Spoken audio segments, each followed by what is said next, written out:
I'm talking to you from the grounds of an old house at Liss in Hampshire.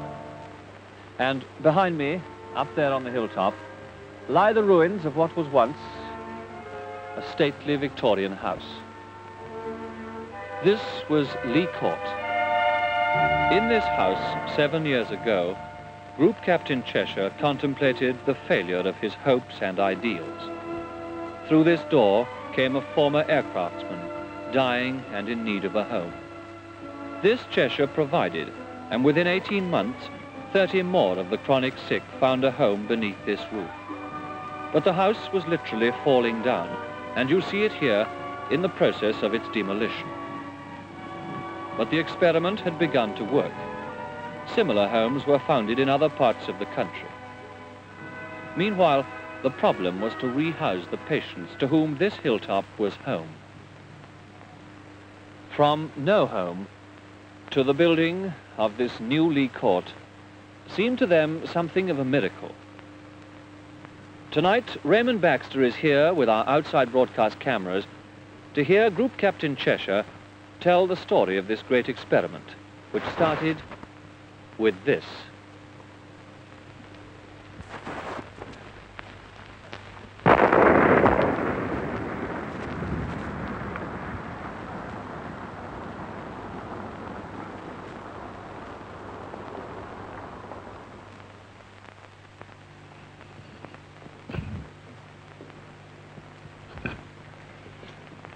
Good evening.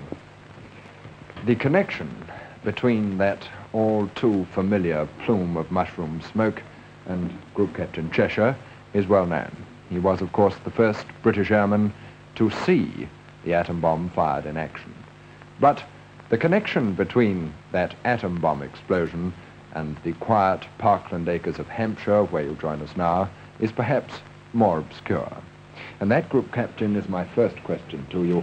Precisely what is the connection? Well, peace. I was looking for some way in which I could contribute towards peace.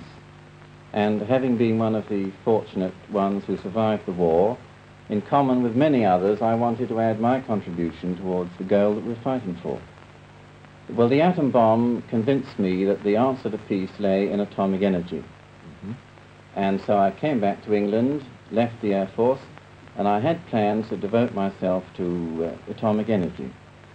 But of course I began to see the fallacy in this, and that atomic energy was something only of a physical sphere, and therefore couldn't be the only key to peace. So I began all sorts of schemes to try and help other people I thought would do good. And of course I launched myself into these schemes, and I started a kind of community scheme to try and help ex-servicemen resettle themselves. You remember it was a big problem then. Well, it was a very, very well-meaning scheme, but equally impracticable. Well, the title of this program is Founded on Failure, and that was, in fact, failure number one. Yes, it was, and it was a very big one, too. It was a failure. But it did serve its purpose, because it left me with this very large empty house and a huge number of debts, about £18,000, and everybody gone, and I was trying to sort them out. And I was selling off everything I could lay my hands on, well, it belonged to me, to pay off these debts. But then something very significant happened. It did. See, I was still thinking of these various schemes and thought I'd go off and follow one of them, when there suddenly appeared an old man who was dying and had no one to take him in, and for want of anything better, I took him myself. And into the old house? Yes, into the old house, and somebody offered to help me look after him. And so that made me start. I took him in and decided to look after him till he died.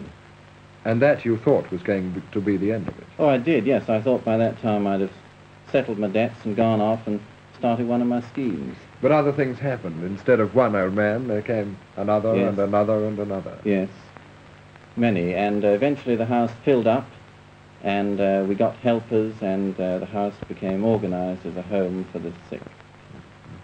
But then, disaster again, the house started to fall down. Yes, it did. But it did.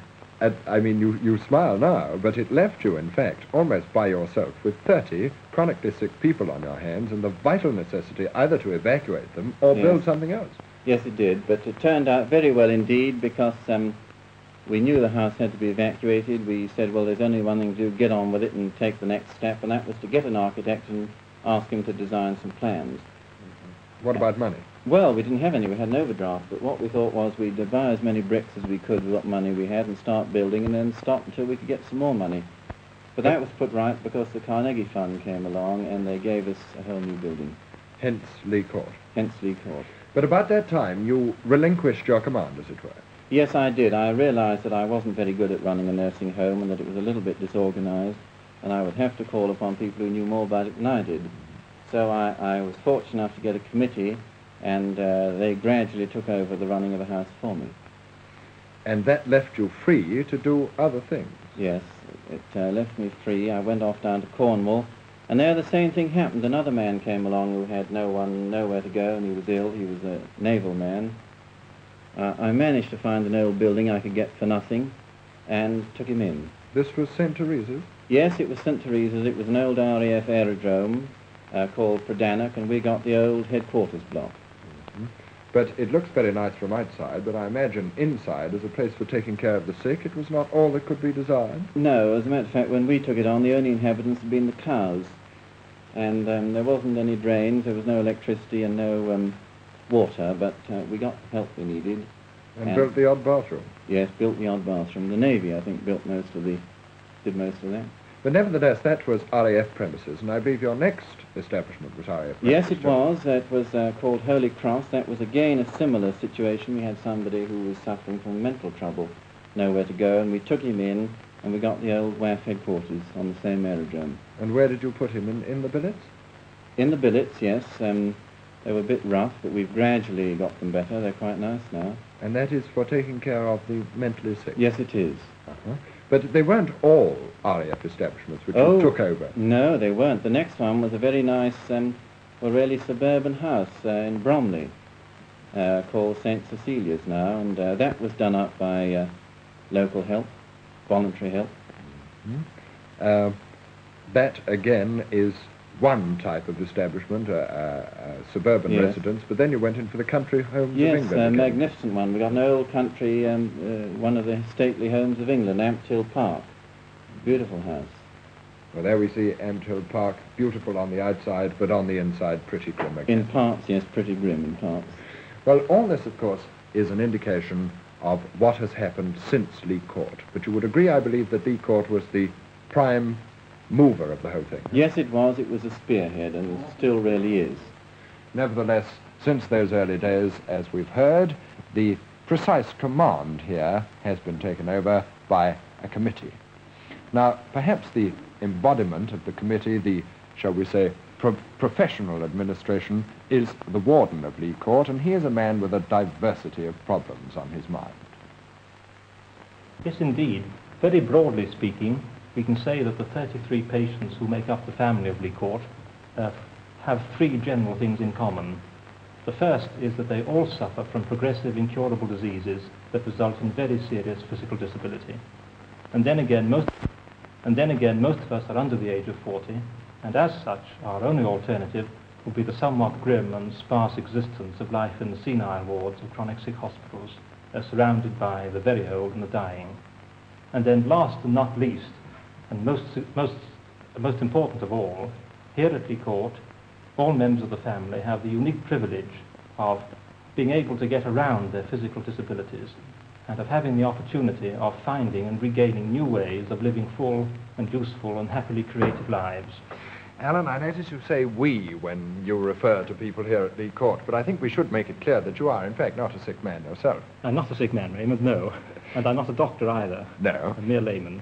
Nevertheless, we would like very much, if we may, to see some of the people you have here to illustrate the points which you've been making. I'd very much like to introduce some of the family, if I may, as we go on. Well, who do we have there? Well, we have Albert Carter. He is the latest member of our family. He is aged 26. Since he was born, he suffered from one of these creeping paralysis diseases called muscular dystrophy, which very briefly means that he is paralyzed from the waist downwards. And getting worse? Getting worse, but he's by no means unoccupied or useless, as you can see. Well, now, the chap next to him, so busy with the spoons, he is manifestly over 40, if I may say so. That's our dear friend Billy Chappell, who comes from the Cotswolds. He is indeed over 40, which is now our upper age limit for admission to Lee Court, but he's very young in spirit, and nothing can keep him from polishing shoes or cleaning brass or dealing with the silver of the household. Nevertheless, you have more intellectual pursuits here, I know, because I've seen them. We have a Mr. Sidney Radford, who suffers from a spinal disease called ankylosing spondylitis, plus rheumatoid arthritis, which means he can only lie in bed or sit perched on a special chair we had made for him. But he can use his hands and does use his brain. What does he do? Well, principally, apart from making artificial jewellery of great beauty, he did start and now edits the Lee Court magazine, which is called The Cheshire Smile. Now has a very large circulation outside of Lee Court. What other outstanding characters do you have? We have Jim Best, who is a most outstanding personality indeed. In fact, I should think he's the most intelligent and most shrewd man I've ever met. Really? That's a very forceful remark. I don't think it's a question of cause and effect, but at Lee Court he has a reputation of being the man who runs the warden. And here he comes towards us then, the man who runs the warden, Jim Best. We're going forward to the television viewing room now to meet Jim as he makes his way down, and notice how mobile and independent he is. He is, of course, crippled from the waist down. Crippled from the waist down, very seriously handicapped. He can't move his hands from the level of the shoulders up either. But nevertheless, he's very active. Indeed he is. And we're waiting for him to emerge from the lift doors there now. And there are some interesting points about even that lift. The doors themselves, of course, can be swung open readily by anyone in a wheelchair. And the controls in the lift have been... The controls in the lift, in fact, all the, what you might call the physical environmental details of the home were designed by the architect in consultation with the patients themselves, because only they know how a misplaced light switch or a bath too high or too low can impinge on their possibilities of being independent. So you've got those details straight from the horse's mouth? Straight from the horse's mouth. A very fine point indeed. Well, here comes old Jim, rolling in towards us, looking unbelievably smart. Good evening, Jim. Jim, we have been watching you, as I have watched you before, working your wheelchair, and it's quite obvious at a glance that you're very expert at it. How long, in fact, have you been chairborne? Well, 8 years now. How did it all start? Well, it started when I was 14 and a half. But I was told then that I hadn't got many more years to be walking around. And so I decided at 15 and a half that I would leave home and see as much and do as much as possible. Mm-hmm. I left home. Yes, what did you do for a job there? I mean, it must have been difficult. I went into a rehabilitation centre at Leatherhead and took a course in engineering inspection. From there, I got my first job, which I held until I stopped walking. At that time, then, you were in digs, away from home, out of a job, and you stopped walking. Yes, that was a bit rough then, because for 7 weeks after I stopped walking, I was in lodgings on my own. My only means of getting about was to come down the stairs on my seat, bump down, and go along to the passage and into the sitting room for meals, on my knees, and then go back on my knees and go upstairs, stay on my own. And you were doing that by yourself for 7 weeks at the age of 18? Yes. What happened then, Jim? Well, I had a peculiar piece of luck then, because I knelt on a tin tack and got blood poisoning. How was that luck? Well, it meant that I had to go to hospital. And while I was in hospital, anaesthetic forms had to be signed by my parents because I was under 21. And that put me in touch once again with my family. My father arrived at the hospital, found out all that had been going on, said, not to worry, we take you home, look after you. I gather then when you went home that you were very dependent on your father. Yes, he did everything for me. And then came the cruelest blow of all. Yes, my father died and it nearly finished me. I had to go into hospital, and while I was in there, I again took a fresh interest in my own life and in life in general. Because there I found that I was not completely useless. I could do things for people who were much worse off than myself. They were tied to the bed. I was mobile in my wheelchair. And how then did you eventually come to Lee Court? Well, that was the work of the almoner. She knew that and the doctors knew that I had a dread of state institution or workhouse, and I was fortunate because a vacancy came for a place at Lee Court, and so I arrived. You say you were fortunate, but in fact when you came here, I know you didn't like it. That's true. I was pretty unhappy at the fact of leaving hospital where I'd had too much fun. I didn't like the countryside. It was dead to me, naturally, being a Londoner. But what about the old house? The old house, that shook me a bit because the floors sloped and the walls were cracked. Yes. And I was a bit scared because it was the first time I'd lived actually with disabled people in full civic clothes. Provided they're in pyjamas in bed, you didn't mind. You liked it because you could help them then. It seemed more natural that way. Sick people in pyjamas, fair enough. But not all dressed up. But since then you have fitted right into the community here. Yes. I came here with the idea that, well, I've got a chance to start again, play a part in a community, be a full member of that community. And so I've tried to do that, and it worked out pretty good. Jim, what do you think is the best example we could show, first of all, of this community spirit, this community entity which you have here? Oh, well, there are many, but I think the shop is one of our best. The shop? Yes. And there you see it. Patients and staff, purchasing, and who's running it? Well, that's Jim Jaquest on the left there. He is the treasurer of the Patients' Welfare Fund, and he handles all the money, does the ordering. Harry, the other patient, who does all the manual work that is impossible for a person in the chair to do. What about Jim Jaquest's background, Warden? Well, he suffers from this disease, ankylosing spondylitis, that Sidney Radford suffers from, and unfortunately as well, he's had a double amputation and has no legs. But I think he's the most active person in the house. Where did he come from here? He had many years, many fruitless years, in the senile ward of a chronic sick hospital, and I think he might be able to tell you something about it when we meet him. We'd very much like to meet him. How do we get him? Well, I think if you raise your voice and call, he'll be able to all right. trundle in. Jim Jaquest, can you join us in the TV room, please? Oh, well, message received and understood. He does extremely. By the way, you may have noticed that we are bandying around Christian names here rather a lot. Well, now, don't for a moment think that that's because we think a chap who's in a wheelchair isn't entitled to be called Mr. Such is by no means the case. But Jim Jaquest, as he comes in to join us, will, I think, have the answer to that one. We're talking about Christian names, Jim. Yes, well, you see, here at Lee Court, we prefer to feel that we are one happy family, and as in any other family where you don't call your brother or sister Mr. or Miss, we like to be called by our Christian names just the same. Seems fair enough, doesn't it? Completely reasonable. By the way, just one thing. You may hear an awful amount of squeaking and groaning going on.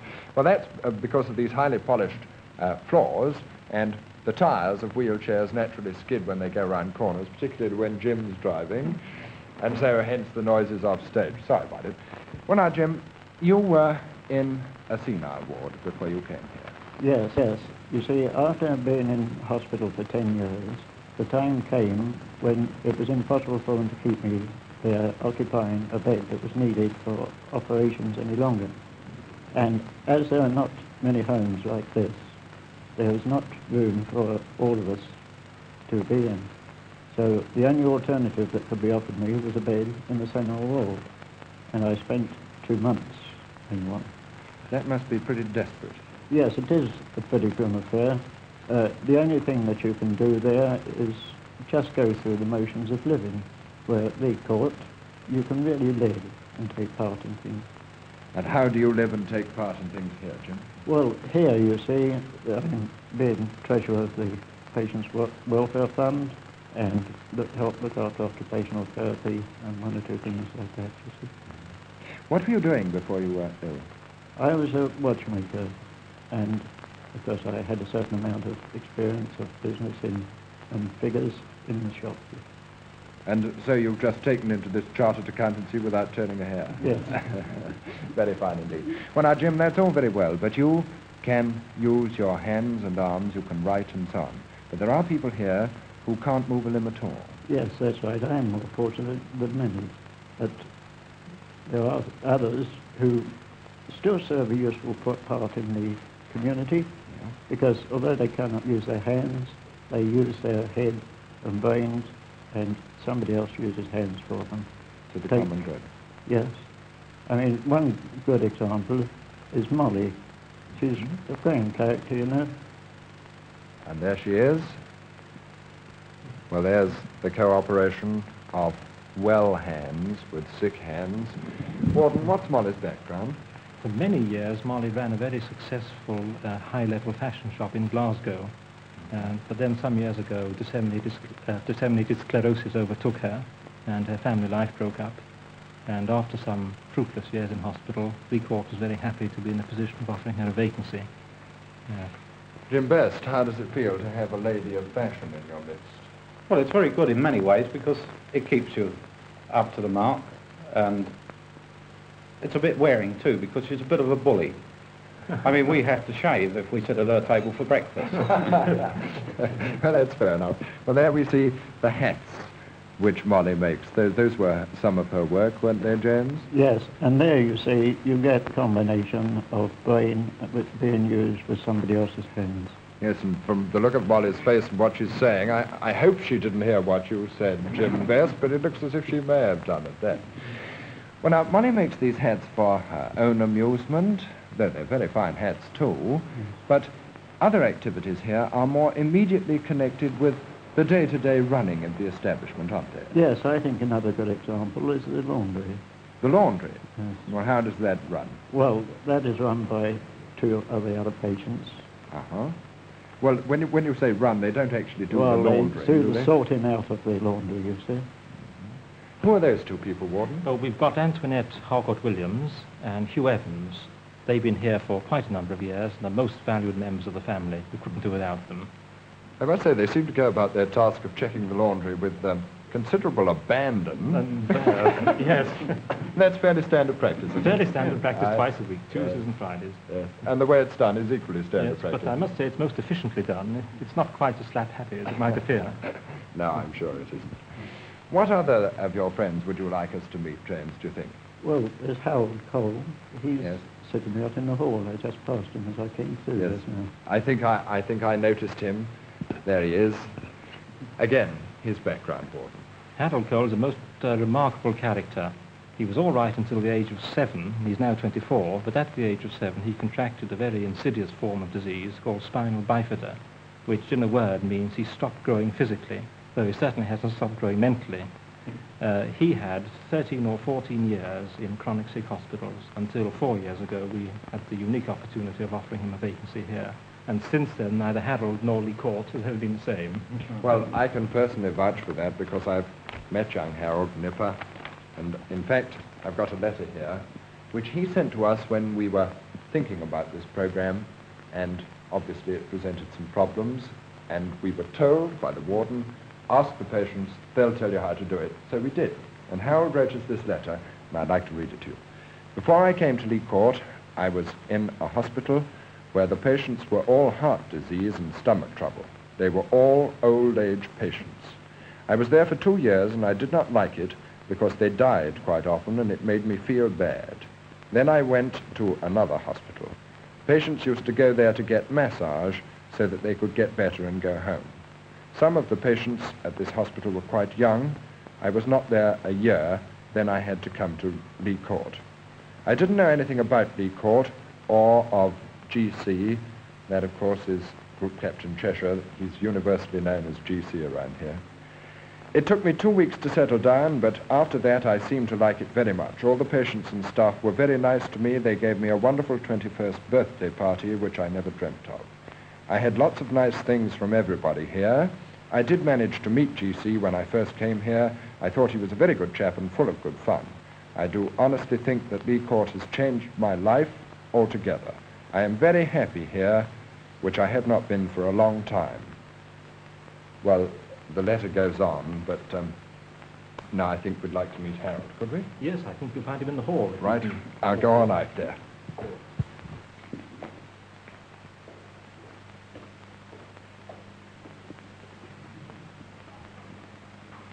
Hello, Nipper. Hello, Ren. We've been talking about you. What are you busy at now? Doing some embroidery. Embroidery? Yes. Let's have a look at this. Lovely work. How long have you been working on that? About a month. Is this a new activity of yours? Yes, it is. What else do you do? Basket making and paintings. But you don't work all the time, I know, No. because you've just been on holiday. That's right, yes. Where did you go? I went to Guernsey, and Lovely. it was a very nice experience because I really never been there before, and also never been on a boat before. But people there was very, very nice to us. Made us homely very well. Was the weather kind to you? Yes, weather was marvellous. Did you go to sea? Yes, I did. Jolly good. So now I suppose you're just waiting to go back to Guernsey again. Yes, I am really. Lee Court's not good enough. Back to the Channel Islands for Nipper. Hello. Not at all. We can go on all night. Do you want to take him away? Gonna... You want to see the rest Yeah, of the program? I'm gonna My dear chap, watch you that. are the program. I know. All right, away you go, Nipper. Thanks very much indeed. Bye-bye, man. See you later. Embroidery, I suppose, Warden, is a fairly important aspect of the activities which Yes, you can conduct embroidery. here. But not only embroidery, we go in for weaving. And one of our family, Joy Ernie, not only weaves, but weaves with her feet.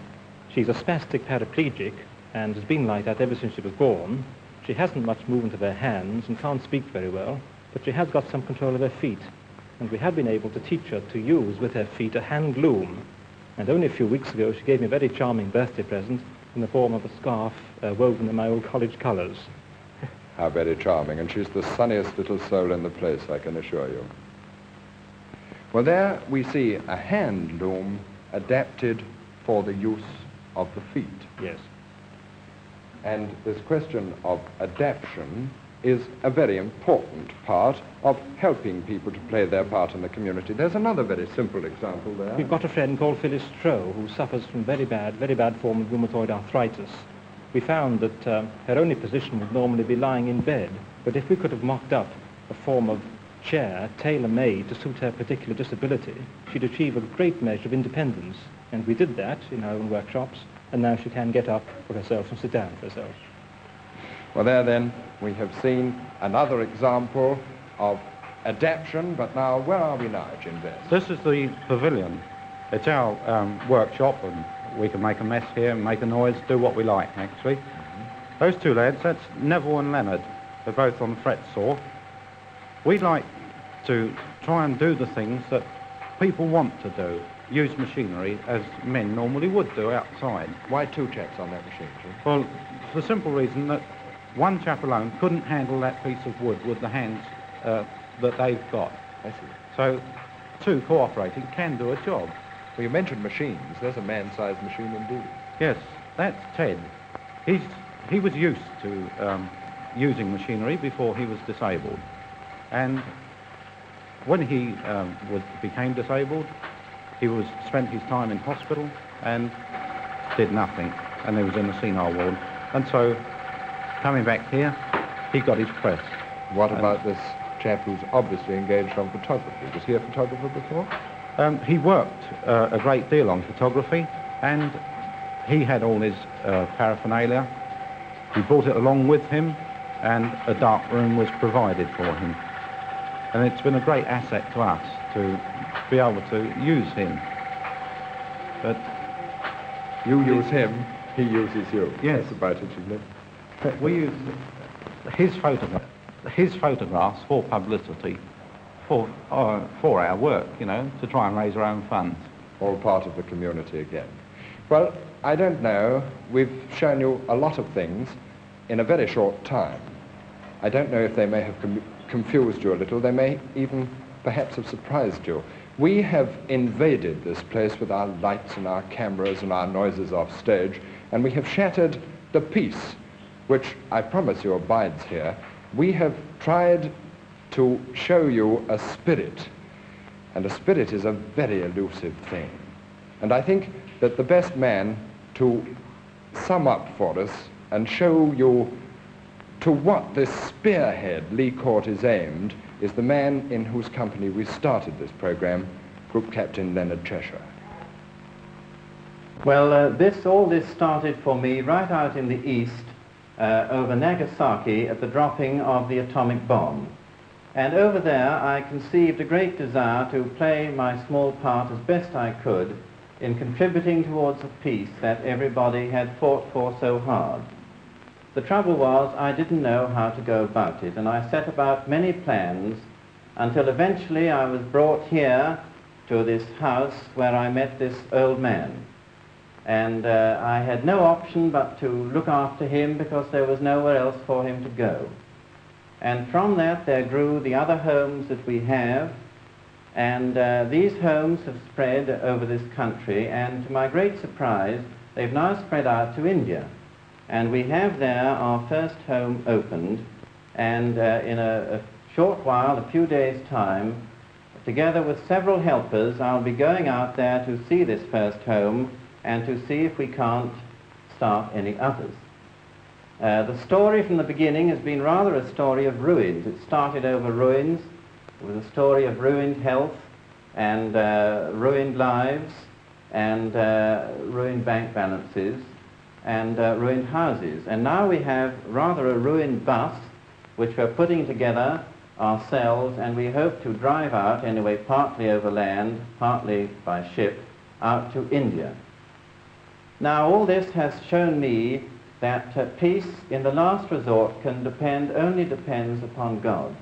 And God will give us peace in proportion to the sacrifice we're prepared to make for it. Peace isn't just a question of politicians, it's a question of each of us at our own level doing what we can to bring peace in our own lives and in those of our fellow men. As it were, many small drops going up to make the one big ocean of world peace.